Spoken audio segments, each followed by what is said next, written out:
urusan dirinya teman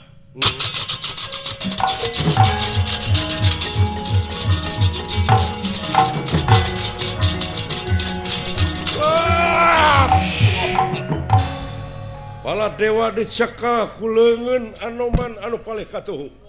tobat ampun Anoman non ampun naga baruna Raja Laut geus laporan ka aing sabab aya zat uranium anu dina waktu ngabeledug da eta tempat nganung harti eta zat teh ti mana datangna lamun lain tina senjata nenggala bener pisan nyoba-nyobanya rumasa Anoman rumasa aduh tah aing geus rumah sakit itu mah dek rumasa dek henteu anjeun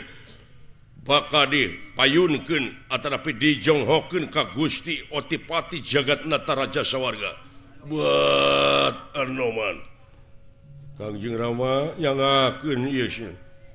sakitan nah bari dicanak senjatana kangge sementawis pikeun hukuman Baladewa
Syukur anu teu kaharti ku akal dewek pasti bakal terjadi.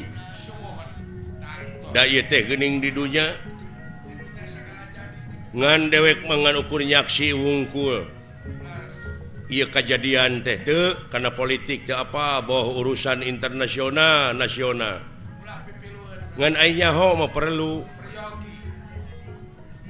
Sabab naon? Keur nambah wawasan dina hulu. Ngan nya jeung henteu na eta mah duka teh teuing bahayana keur manusia hirup di alam dunya wibawa komara luhur atawa pangkat keur di luhur di mana nyebarkeun prinsip anu salah bakal digugu ku anak buah yakin ieu salah teh bakal leuwih nyebar deui numata kade maha konstitusi nyata undang-undang Allah Subhanahu wa taala anu maha benar absolut dohmati mutlak ulah wani ngurangan jeung ulah wani ngaleuwihan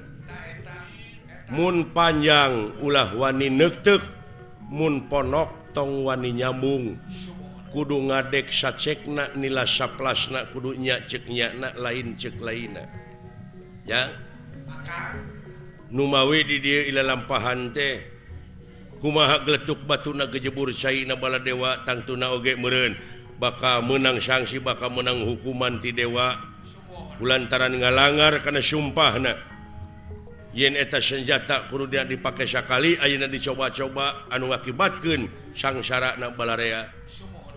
keun eta mah urusan itu ngan urang ti samet ayeuna sanajan urang oge pan dina hate teh kitu aya anu leuwih lemes tibatan atom tibatan nuklir nyata gorengna hate ngan ukur karasa ngajeletitna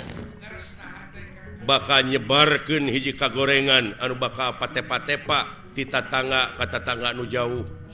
kade cing hati-hati anu sok kecuwas kecewis ti golongan manusia jeung ti golongan jin eta bakal luar biasa nerekabna bakal ngamemori dina jiwa na manusia masing-masing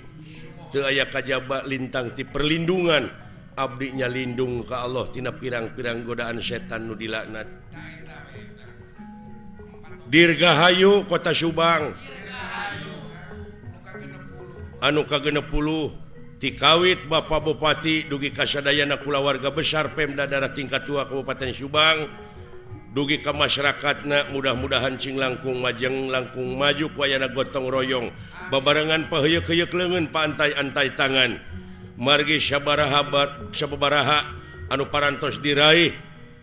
tanda penghargaan atanapi layang pangajen anu katampi ku Bapak Bupati aya 62 na layang pangajen